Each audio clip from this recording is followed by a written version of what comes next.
السلام علیکم دوستو، آپ نے کبھی تنہائی میں بیٹھ کر اپنے دل سے یہ سوال کیا ہے کہ جب زندگی میں سب کچھ ٹھیک چل رہا ہوتا ہے نا تو دل کتنا بے فکر اور مطمئن ہوتا ہے، لیکن جیسے ہی ایک چھوٹی سی تکلیف دستک دیتی ہے نا، ایک صدمہ، ایک درد، ایک آزمائش آتی ہے نا، تو وہی دل بے چین ہو کر پوچھتا ہے، یا اللہ یہ میرے ساتھ ہی کیوں؟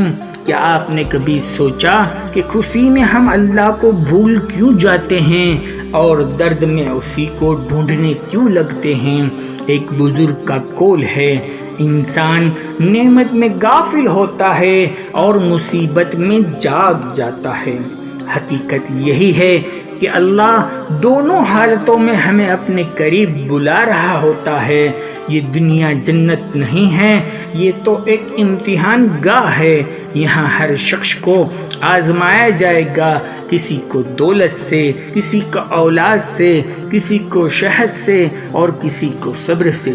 میرا رب قرآن میں فرماتا ہے، اور ہم تمہیں ضرور آزمائیں گے، ڈر سے، بھوک سے، مال اور جان کے نقصان سے، لیکن یاد رکھو اللہ کبھی اپنے بندے پر ظلم نہیں کرتا۔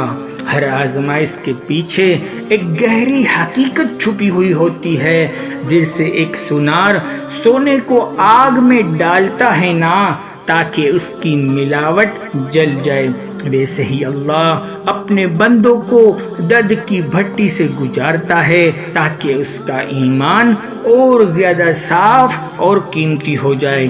کہتے ہیں کہ جسے اللہ اپنا بنانا چاہتا ہے نا، اسے دنیا سے توڑ دیتا ہے۔ ہم اکثر اپنے دکھوں کو سزا سمجھ بیٹھتے ہیں، لیکن سچ یہ ہے کہ کئی درد رحمت بن کر آتے ہیں۔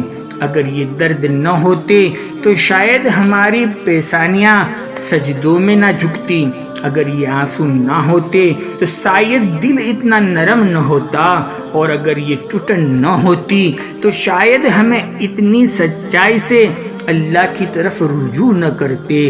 کبھی آپ نے غور کیا کہ ہم دعا کرتے ہیں اور چاہتے ہیں کہ اللہ ترنت ہمیں دے دے، فوراً ہمیں دے دے، لیکن اللہ ہر دعا کا جواب دیتا ہے، بس اس کا طریقہ الگ ہوتا ہے۔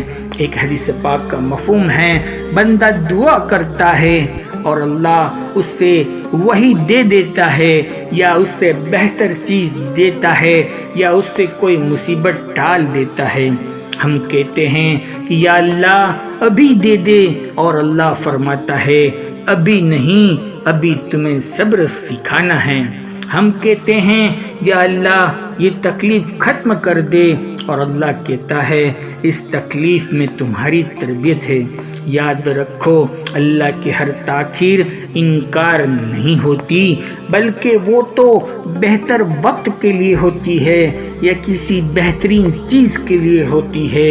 کبھی کبھی اللہ ہماری زندگی سے وہ چیز چھین لیتا ہے جس کے بنا جینے کا ہم سوچ بھی نہیں سکتے۔ دل ٹوٹ جاتا ہے، آنکھیں نم ہو جاتی ہے اور لگتا ہے سب ختم ہو گیا، لیکن اصل میں وہیں سے ایک نئی رحمت کا سفر شروع ہوتا ہے۔ ایک بزرگ کا قول ہے، جو کھو گیا وہ تمہارا تھا ہی نہیں، جو ملنے والا ہے وہ تم سے کوئی چھین نہیں سکتا۔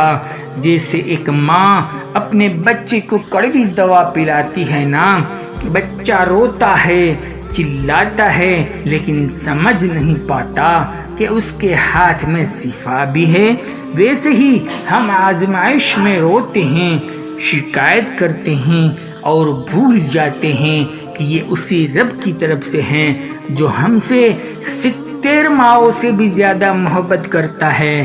اللہ دلوں کے حال کو جانتا ہے، وہ دیکھتا ہے کہ کون درد میں بھی شکر کرتا ہے، کون نعمت بھی ناشکری کرتا ہے۔ حدیث پاک کا مفہوم ہے، اللہ جب کسی سے محبت کرتا ہے نا تو اسے آزمائش میں ڈالتا ہے۔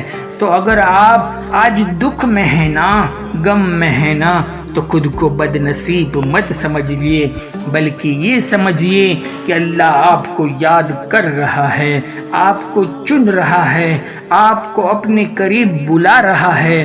بس اپنا غم لوگوں کے سامنے مت روئیے، اپنے رب کے سامنے روئیے، کیونکہ لوگ صرف سنتے ہیں لیکن اللہ محسوس کرتا ہے۔